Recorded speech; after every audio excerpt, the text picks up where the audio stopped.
Bonjour, salam alaikum, j'espère que vous allez bien.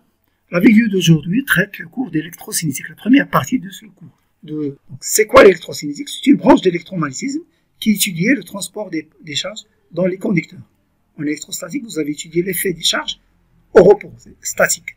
Vraiment, électrocinétique, c'est la vitesse. Donc, c'est l'étude du déplacement des charges qui donne naissance à un courant. Le plan suivant, on va voir des notions très importantes du courant électrique, puis la loi d'Ohm macroscopique, les dipôles, puis la puissance disponible dans un conducteur, on finira par les générateurs et les récepteurs. C'est quoi un courant?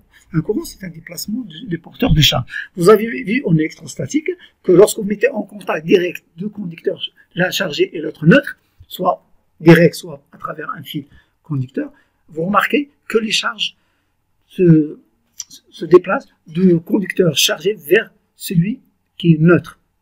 Ce déplacement s'appelle courant électrique. C'est un déplacement, c'est un courant transitoire, puisque ce courant va cesser dès que les potentiels des deux conducteurs seront égaux. Donc, la notion, l'équation, bien la formule que vous connaissez déjà, c'est quoi l'intensité du courant? C'est la variation de la charge par unité de temps. Donc, mais plus précisément, dans un conducteur, vous prenez une section de ce conducteur et vous comptez la charge. C'est pas mais c'est la quantité de charge qui traverse une surface par unité de temps.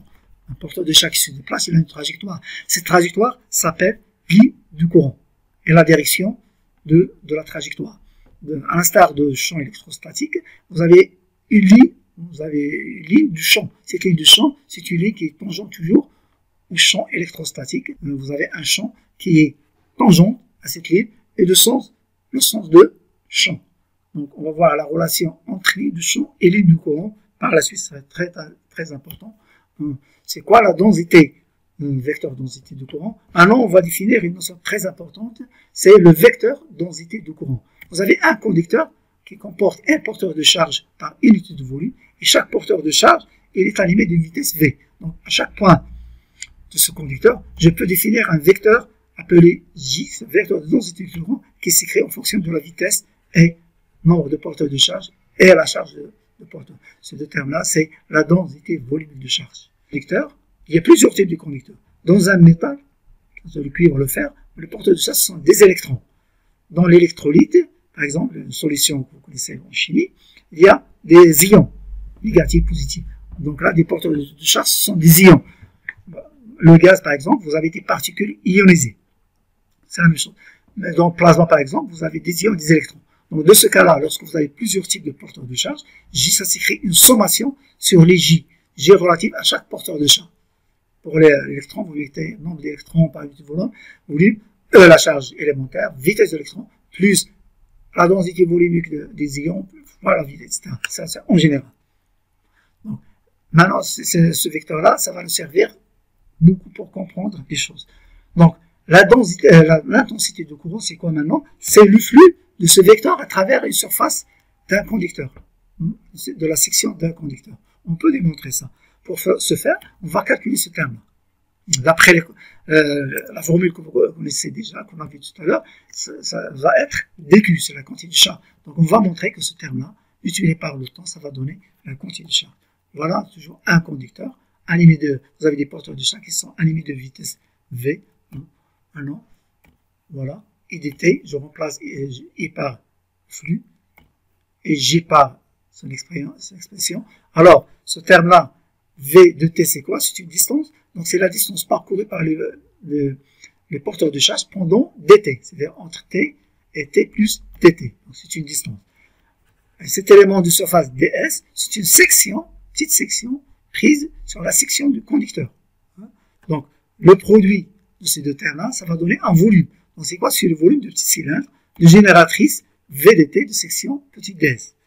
Si je multiplie avec la densité volumique de charge, ce terme-là, voilà, ça va donner un volume multiplié par la densité volumique de charge, ça va donner la quantité de charge mobile à l'intérieur de ce petit cylindre, que je peux noter D taux Q. Mais si j'intègre sur tout le volume, j'aurai la quantité de charge qui traverse toute la section ds. Donc, I dt, on a égal dq. Donc, c'est la formule qu'on a déjà vue, que vous connaissez déjà. Donc, L'unité, c'est dimension, c'est l'ampère. La conservation de charge. Nous avons une surface fermée qui entoure un volume V. Ce volume il est rempli par une densité volumique de charge qui varie en fonction de temps et d'espace. Ça veut dire que les charges sont mobiles. Donc la quantité de charge contenue dans ce volume-là, hein, on intègre sur tout le volume. Vous avez la densité volume, je vais faire des taux c'est un petit volume. Si j'intègre sur tout le volume, vous aurez la quantité de charge qui est variable.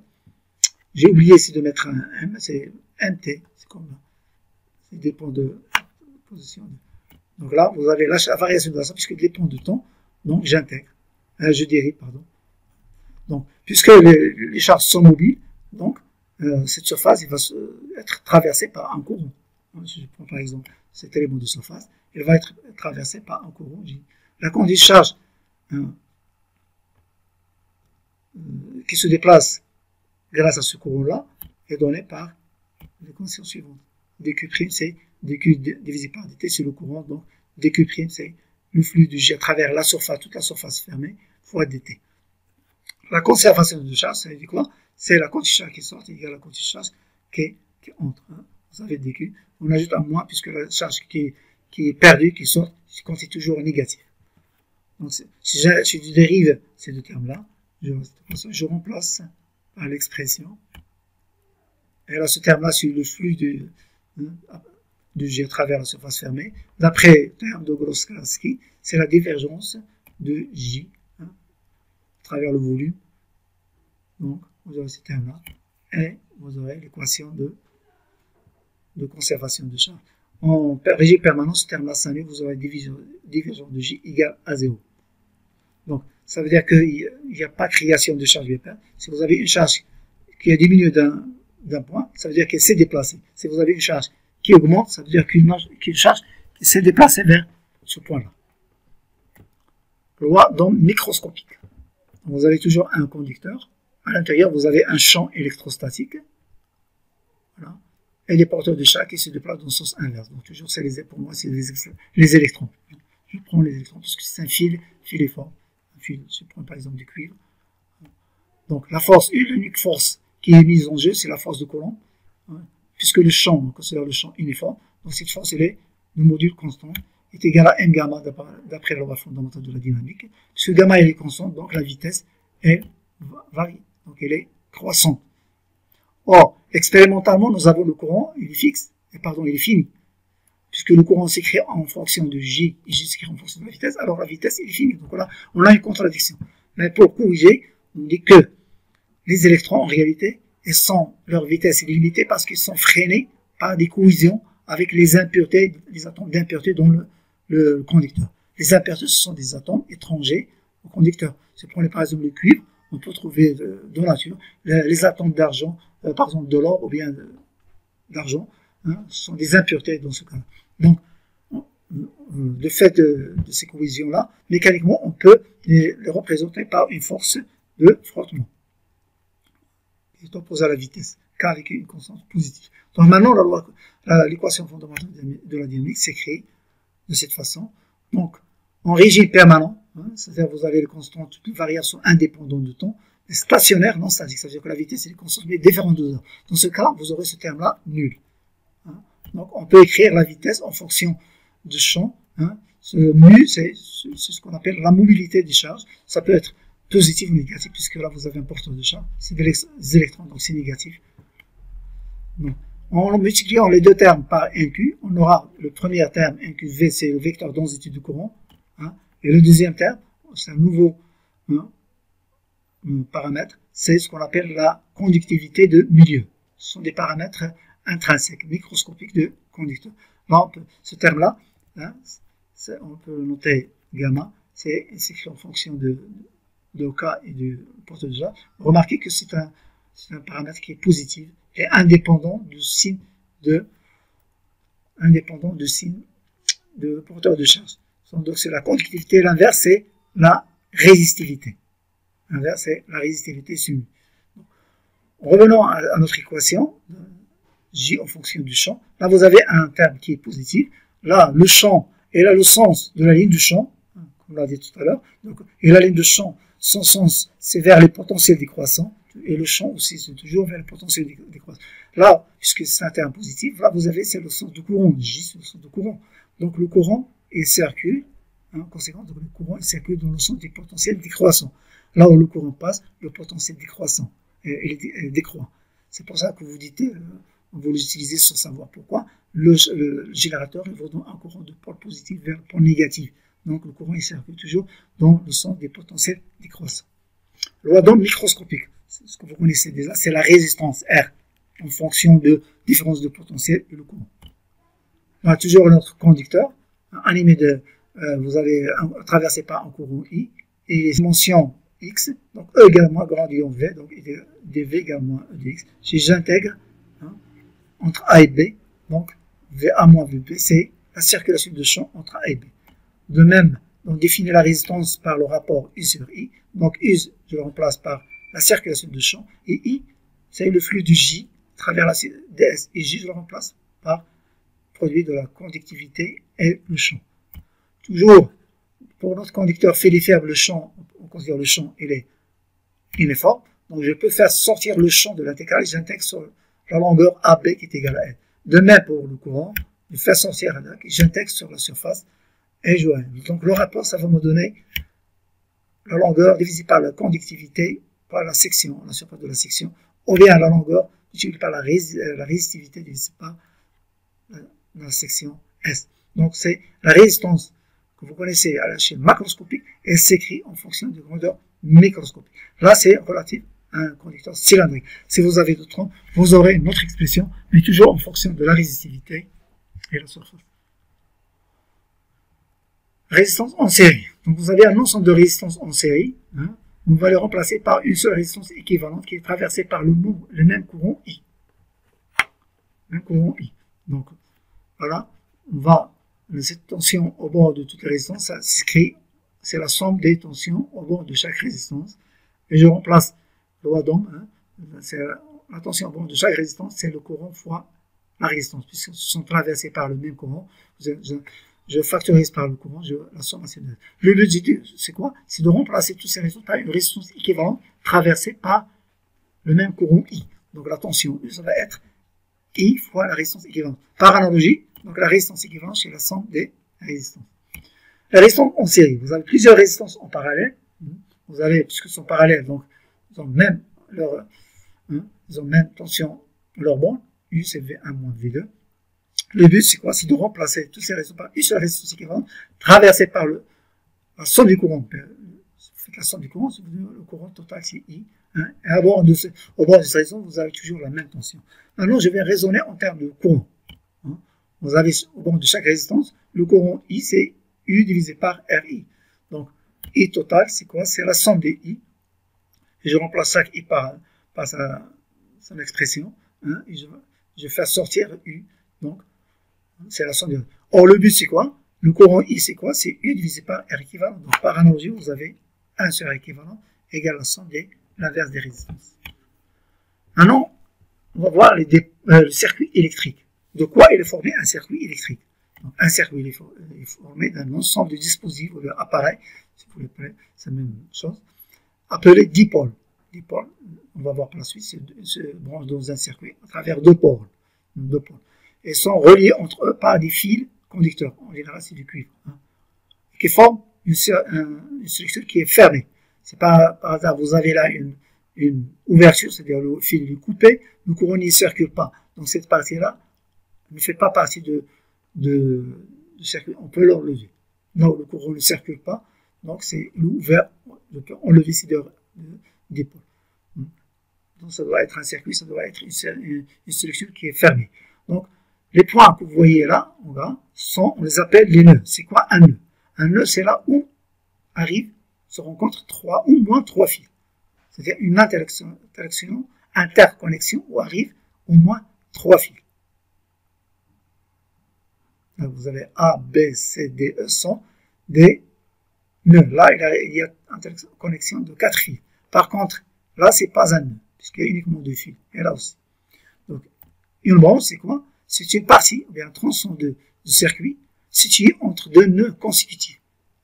Consécutifs, c'est-à-dire qui se suivent. A et B, donc là, c'est une branche. AD, c'est une branche. Mais AE, c'est pas une branche, puisqu'il y a entre les deux, il y a un autre nœud. De même chose. AC, dans ce sens-là, c'est pas une branche. Mais de ce côté-là, AC, c'est une branche. Maille, c'est quoi? C'est un ensemble de branches qui forment une boucle fermée. ACBA. Je termine toujours par le point de départ. ADBA. ADEA. ACEDA. Donc, c'est un ensemble de branches qui forment une boucle fermée. Un dipôle, comme j'ai dit tout à l'heure, c'est un dispositif, un appareil, vous avez un circuit, qui a deux bords, deux pôles. Il se branche dans le circuit à l'intermédiaire de ces deux bords. Par exemple, la résistance, là, il a deux bords. Le générateur, le limpide, il a deux bords. Par contre, le transistor, il a trois bords. C'est pas un dipôle. Donc, par convention, vous avez le sens de courant et de tension de convention. Convention générateur, vous avez la différence de potentiel et le courant, même sens. Dans le cas d'un récepteur, vous le sens opposé. Donc, il y a deux types de dipôles. Les dipôles passifs, là où il y a simplement transformation d'énergie électrique en énergie calorifique, c'est-à-dire la chaleur. On les appelle résistants. Elles servent qu'à chauffer, perdre l'énergie. Il y a les dipôles actifs, dans lesquels, en plus d'énergie calorifique, parce qu'il y a toujours des résistances dans le dispositif, il y a toujours il se chauffe, donc il y a l'énergie calorifique. En plus de l'énergie calorifique, il y a une autre forme d'énergie qui apparaît dans ces types de dipôles. Dans ce cas-là, il y a deux types de dipôles. Les générateurs, leur rôle c'est quoi? C'est de transformer l'énergie non électrique en énergie électrique. Par exemple, les piles, elles transforment l'énergie chimique en énergie électrique. Vous avez les panneaux solaires, elles transforment l'énergie solaire en énergie électrique. Et il y a aussi les récepteurs. En plus de l'énergie calorifique, elles transforment l'énergie électrique en énergie non électrique. C'est pour par exemple les moteurs électriques, c'est vous donner de l'énergie électrique et vous donner de l'énergie mécanique, plus l'énergie calorifique.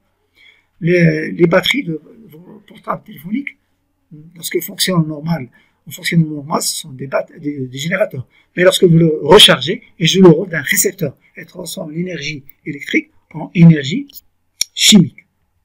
Donc la caractéristique d'un dipôle linéaire, c'est la fonction I en fonction de U. Si c'est une droite, on dit que c'est un dipôle linéaire. En électrocinétique, on s'intéresse uniquement au dipôle linéaire. La puissance. Par exemple, on va voir la notion de puissance. Toujours notre conducteur filiforme cylindrique traversé par un courant I, et qui est le siège d'un champ électrostatique. C'est le même sens que le courant. Et puisque là, des électrons qui sont pour des porteurs de charge, alors ils se déplacent en sens inverse. Donc, chaque porteur de charge, il est soumis à la force électrostatique, bien force de Coulomb. C'est cette force qui permet d'accélérer ce porteur de charge et de lui affecter une vitesse V. Donc, il y a une puissance qui est mise en jeu. Cette puissance, c'est quoi? C'est la force fois la vitesse. C'est la puissance mise en jeu pour accélérer un porteur de charge. C'est pourquoi on a indiqué c'est P1 disque. C'est la puissance mise en jeu pour animer un porteur de charge d'une vitesse V. C'est pour lui transmettre une vitesse V. Maintenant, on va calculer la puissance mise en jeu entre A et B, un tronçon de une partie de ce conducteur. Dans ce conducteur, vous avez un porteur de charge par unité de volume. Donc, on va calculer la puissance mise en jeu entre A et B. Cette fois-ci, ce n'est pas en fonction de la force, etc., mais c'est en fonction des paramètres macroscopiques, c'est la différence de potentiel et le courant. Donc, cette puissance-là, c'est écrit en cette forme. Je vais expliciter ça en détail. L'élément de taux, c'est quoi? Le taux, c'est le volume d'un petit cylindre. Voilà. Si je multiplie par le nombre de porteurs de charge par unité de volume, j'aurai le nombre de porteurs de charge continu de ce petit cylindre. Donc, nombre de porteurs de charge. Si je multiplie par la puissance mise en jeu pour accélérer un seul porteur de charge, donc c'est la puissance mise en jeu pour accélérer tous les porteurs de charge qui sont situés à l'intérieur de ce petit cylindre, qui sont mobiles. Donc, si j'intègre sur tout le volume, toute la section et toute la longueur AB, j'aurai la puissance mise en jeu entre A et B pour accélérer tous les porteurs de charge qui se trouvent entre A et B. Donc, c'est notre puissance P qu'on va expliciter, ou bien écrire en fonction de U, la tension en borne de AB et du courant. Pour ce faire, on va remplacer dV par, c'est quoi le volume de petit cylindre? C'est la section ds fois la longueur dl. Je remplace PQ par son expression en fonction de la force et la vitesse. Et la force, c'est quoi? C'est la portée de charge fois le champ. Maintenant, je vais jouer sur la permuter ces paramètres-là. Donc, j'aurai un QV ds, et de là, j'aurai donc, là, ce terme-là, c'est un QV, c'est quoi? C'est le vecteur densité du courant. Donc, je peux faire sortir là, c'est vecteur densité du courant, et là, vous avez la circulation. Donc, ce terme-là, c'est quoi? C'est le flux de J à travers ds, c'est le courant I. Et l'autre terme, c'est la circulation entre A et B, c'est la différence de potentiel VA moins VB. Donc, la puissance mise en jeu entre A et B, c'est le courant qui traverse cette portion, multiplié par la différence de potentiel VA moins VB. VA est un potentiel plus élevé que B, puisque le courant circule de A vers B. Donc, cette puissance-là est due au fait que le courant circule dans cette portion, indépendamment de ce qui existe entre A et B. Maintenant, c'est entre A et B, vous avez une résistance. Alors, je remplace U par RI, j'aurai RI carré, ou bien E carré divisé par R. C'est le fait, c'est la puissance dissipée par effet Joule. Vous avez des collisions des porteurs de charge avec les atomes, les impuretés, ça fait chauffer le matériau. Et comme ça, il y a un dégagement d'énergie calorifique. Un générateur, toujours linéaire. Voilà, schéma. On va voir plein de différents types de schémas de générateurs. Vous avez le pôle positif, le pôle négatif. Le courant ne sort pas le pôle positif. Donc, les paramètres, ou bien les caractéristiques d'un générateur, c'est sa force électromotrice et sa résistance interne. On va définir la force électromotrice. Donc, soit un générateur en circuit fermé. En circuit fermé, je vais le représenter, c'est par une ligne en pointillé. Ça ne veut pas dire que c'est un fil, hein, c'est pas un fil, simple fil, mais là, ça veut dire qu'il y a des circuits qui sont en aval du générateur. Par exemple, là, hein, c'est un circuit fermé. Vous avez des résistances, ça peut être des résistances, ou bien on peut remplacer le générateur, des moteurs, etc. Donc là, pointillé, ça veut dire qu'il y a d'autres circuits branchés sur les bornes AB. Donc, en régime permanent, hein, vous avez les électrons. Vous avez un courant qui circule de B vers A. Donc, les électrons se déplacent de A vers B. C'est quoi les pôles positifs? Ce sont des conducteurs. Hein, négatifs, il a un excès de charge négative. Et là, vous avez un autre qui a un excès de charge positive. Donc, les électrons vont être arrachés, à cause de, bien grâce au champ électrostatique, vont être amenés vers la borne positive. Et dès que les électrons s'épuisent dans ce conducteur-là, vous aurez plus de courant. Donc, comment faire pour avoir un régime permanent, c'est-à-dire un courant indépendant du temps? Je peux, avant de répondre à cette question, on va faire une petite analogie avec le champ de pesanteur. Vous avez là un château rempli d'eau, situé à une altitude H. Le château il est rempli d'eau, il dessert les foyers. L'eau usée va sortir, va purifier, et après elle va revenir à la rivière. Donc l'eau, il coule d'un point, là le château se trouve dans un point de potentiel de pesanteur élevé, vers un point de potentiel de pesanteur faible. C'est comme là. Vous avez un courant qui circule d'un potentiel plus élevé vers un potentiel moins élevé. Mais dès que l'eau s'épuise, il n'y a plus d'eau dans le château, vous n'avez plus de régime permanent. Il n'y a plus d'eau. Pour avoir un circuit fermé, il faut que l'eau de la rivière remonte vers, pour remplir le château. Et comme ça, on aura un régime permanent. Il y aura toujours, mais il faut de l'énergie. Cette énergie est fournie par quoi? Par une pompe. L'énergie fournie par la pompe, c'est elle qui va amener l'eau de la rivière du niveau potentiel de pesanteur faible vers le niveau de pesanteur élevé. Donc c'est là, pour notre cas, donc pour avoir un régime permanent, il faut que le générateur fournisse une énergie pour accélérer ces électrons. Or, les électrons, lorsqu'ils arrivent sur la borne positive, ils doivent traverser le générateur pour arriver à leur point de départ. Or, ce champ-là, il empêche les électrons de quitter la borne positive. Donc, la solution, c'est quoi? C'est que l'énergie, le générateur doit disposer d'un champ qu'on appelle champ électromoteur à l'intérieur du générateur. Il est nul à l'extérieur, mais il est à l'intérieur, et dans le sens, il est opposé au champ électrostatique, et d'un module plus grand, pour que la somme soit dans la direction des pôles négatifs vers le positif.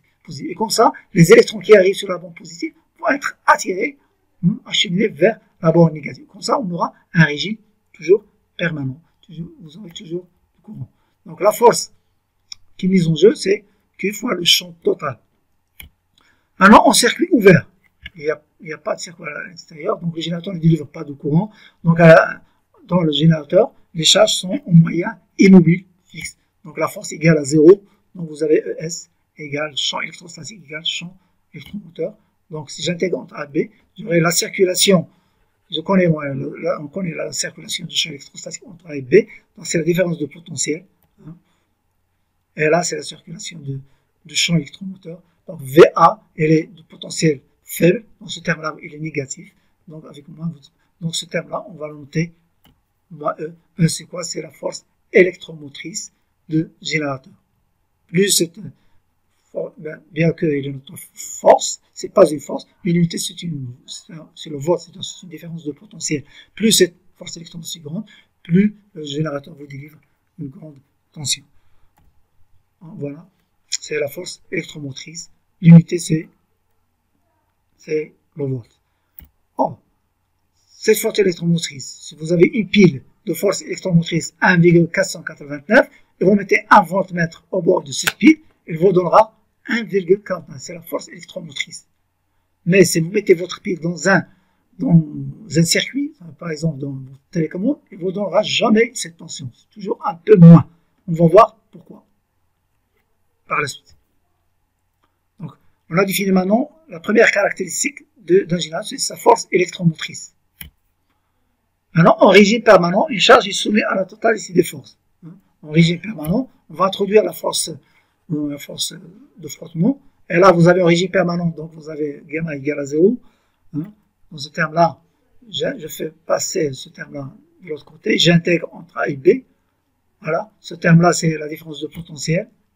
Et ce terme-là, c'est la force électromotrice. Et je vais détailler ce terme-là. On a déjà vu K sur Q, c'est l'inverse de la mobilité. Je remplace, or je connais G, la vitesse en fonction de J et G en fonction de I, donc je remplace ça tout en fonction du courant. J'aurai ce terme-là, c'est quoi? C'est la mobilité qu'on a vu tout à l'heure, et son inverse, c'est la résistivité. Voilà, ces termes-là sont constants, de le faire sortir de l'intégrale, et j'aurai, là, ce terme-là, vous connaissez, c'est la résistivité. C'est la résistance entre A et B. C'est-à-dire entre A et B, c'est le générateur. C'est la résistance du générateur. Donc, c'est RI. Donc, notre paramètre de notre générateur, c'est sa résistance interne. Là, on écrit ça. Vous avez VAB, il est négatif. Donc, si par moins 1, vous aurez. Donc là, vous aurez la tension au bord d'un générateur. C'est toujours la force électromotrice moins RI. Donc, au bord du générateur, voilà. Si vous mettez voilà, ce sont les paramètres d'un générateur. Donc, je les mets à l'intérieur du générateur. Voilà sa force électromotrice et sa résistance qui est enseignée. Si vous mettez un voltmètre au bord de la pile, le voltmètre, et là, une résistance très très grande. C'est comme si un circuit ouvert. Donc, le courant ne peut pas circuler à l'extérieur. Donc, il n'y a pas de courant. Donc, la tension au bord de cette petite résistance, ce petit voltmètre va indiquer 0, puisque le courant ne circule pas, ne sort pas. Donc, au bord de AB, elle reste uniquement la force électromotrice. Donc, c'est pour ça, lorsque vous mettez un voltmètre, vous mesurez la force électromotrice. Mais lorsque vous mettez un ampèremètre, on va voir par la suite, on va voir qu'il y a une chute. Si vous mettez un ampèremètre, là, un ampèremètre, il a une résistance très très faible. Donc, le courant, il y a un courant qui circule. Donc, vous avez un courant ici. Donc, le voltmètre, si vous mesurez au bord de là, vous aurez une tension E moins la résistance RI. C'est pour ça, lorsque vous mettez votre pile dans un circuit, elle va dans la tension, la force électromotrice moins RI. Il y a une chute de tension au bord de la résistance. C'est pour ça, lorsque vous mettez une pile dans un circuit, elle ne vous donnera jamais la force, la tension E. Elle vous donne toujours la tension moins une chute au bord de la résistance RI.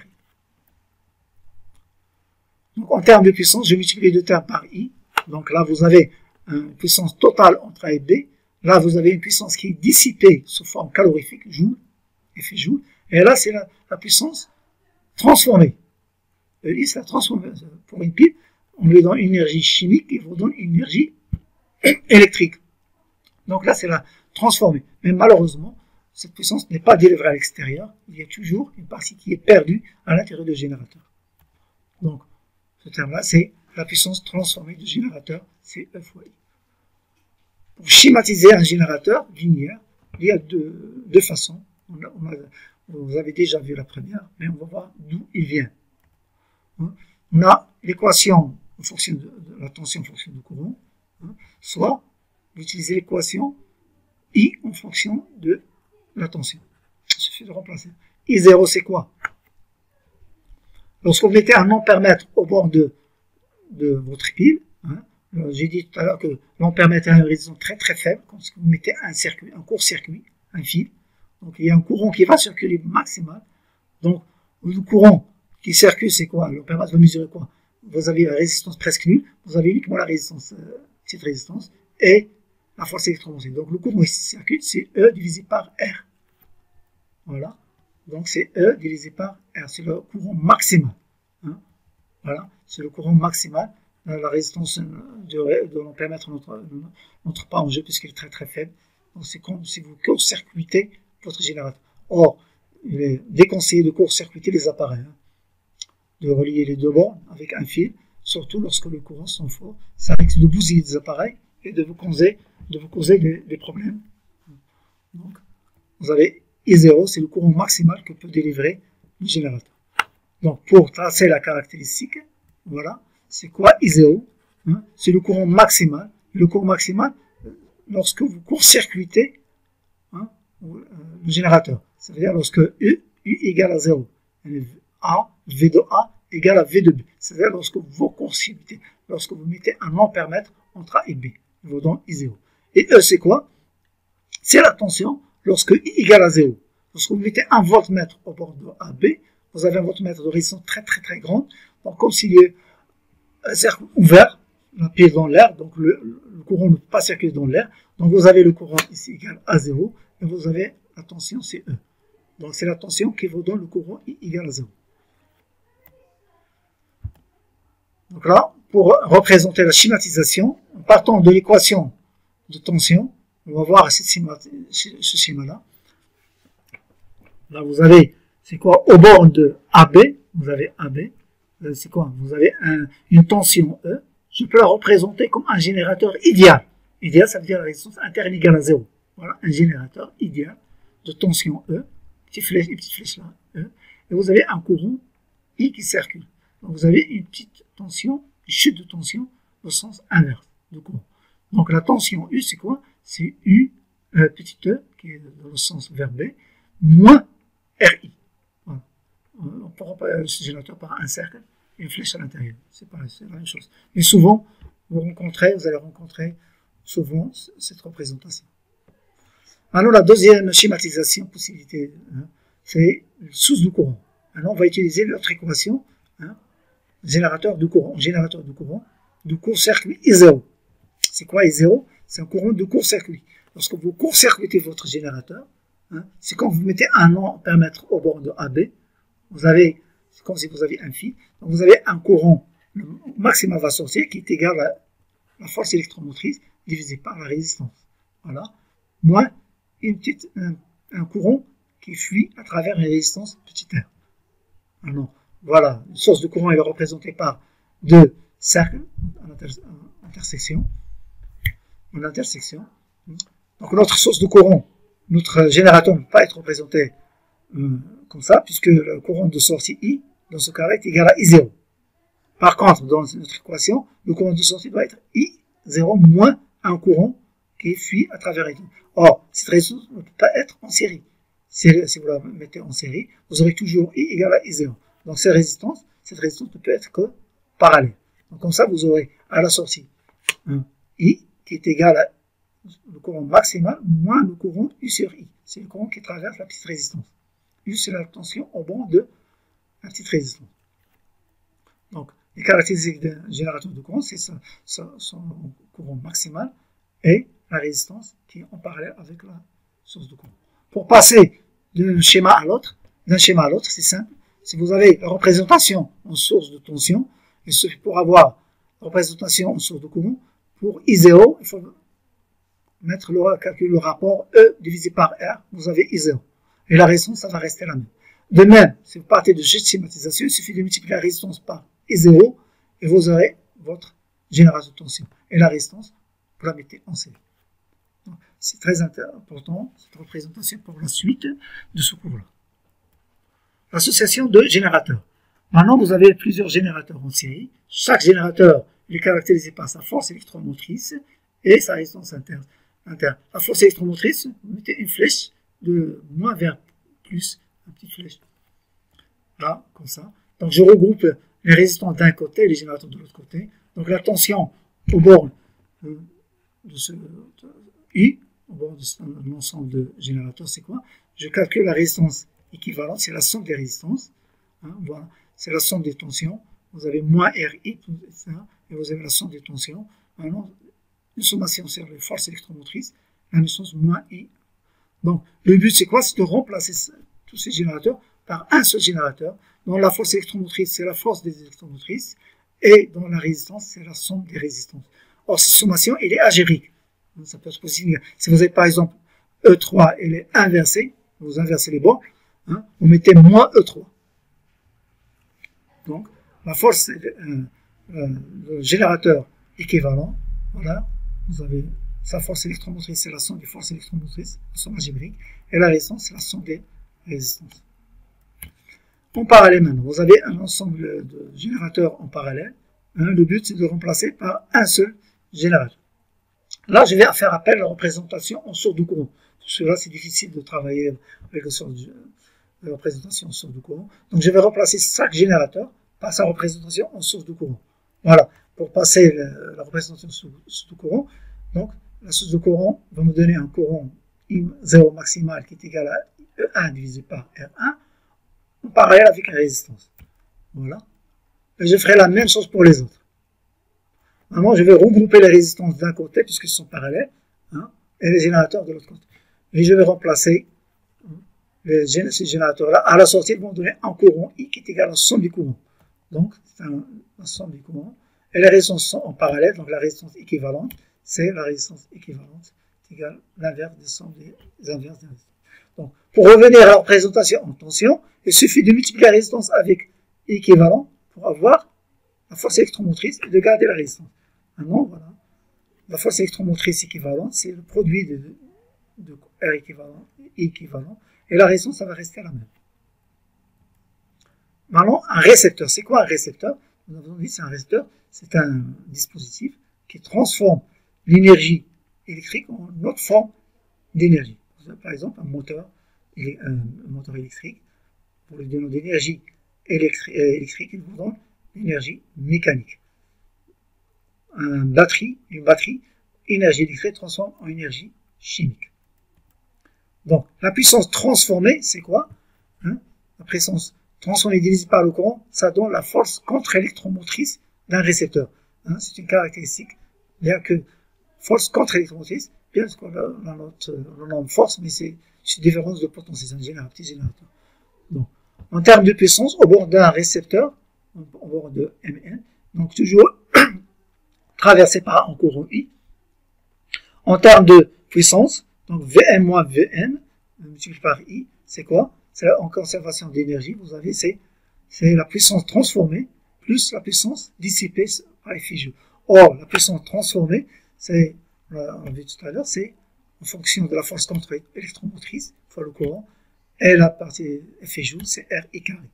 Donc, simplifié par I, et je vois que la tension au bord d'un récepteur est toujours supérieure à sa force contre-électromotrice. Donc la différence de potentiel est toujours au bord du récepteur est toujours supérieure à sa force contre-électromotrice. Au contraire d'un générateur, sa tension au bord du générateur est toujours inférieure à sa force électromotrice. Merci de votre attention et n'hésitez pas de rester chez vous. Merci.